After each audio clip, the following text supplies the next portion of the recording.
mamamaalam muna tayo sa ating ubas kasi nga babalik tayo doon sa Maynila. So back to business na naman tayo. So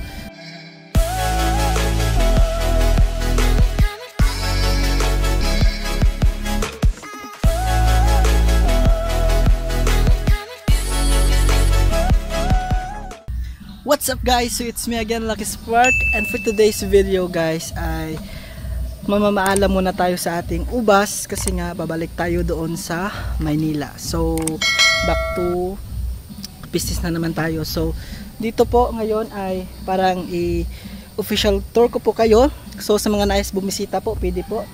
Tapos ilagay ko lang po yung contact number ng parents ko para makontak nyo bago kayo pumunta dito.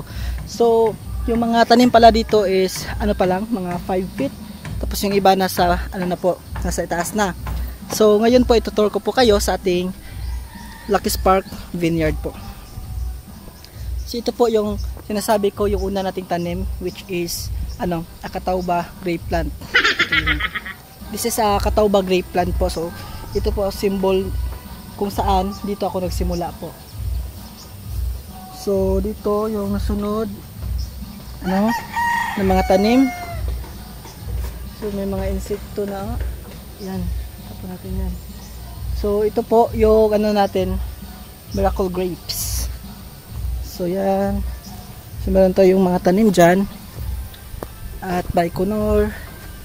Yan lamang po, so kunti lamang po yung ating gagawin dito, mag tutor lamang po tayo yan. So ito po yung mga ubas natin bago tayo umalis.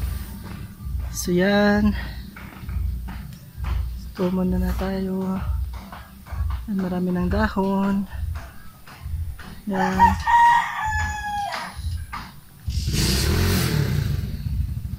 Yan guys.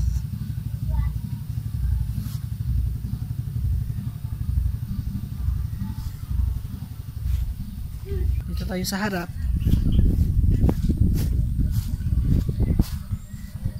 Ito yung ating mga red cardinal na grapes. So nagpruning ulit ako dito kasi ano sila sa ulan. Yan. So kunting update dito sa ating pinagpruning na ubas. Yan lamang po. Yan. So yung ano natin, yung gagawin yan, pag ganito na napruning nyo na po, after 14 days ay makabuno ulit kayo ng complete fertilizer and potash po. So makabuno po kayo dyan. So bunuhan po yan para po mag-bloom yung mga flowers po pag nag-bud break na po sila. So yun lamang po ang ating video at aalis na po tayo ngayon papuntang Tacloban po. Tapos pupunta na tayo sa Maynila guys. So I hope na suportahan nyo pa rin ako sa aking mga upcoming vlogs. So I really don't know kung ano na naman yung vlogs na gagawin ko, but I will make sure na meron na itong kabuluhan po para sa ating mga subscribers. So maraming salamat guys and thank you po.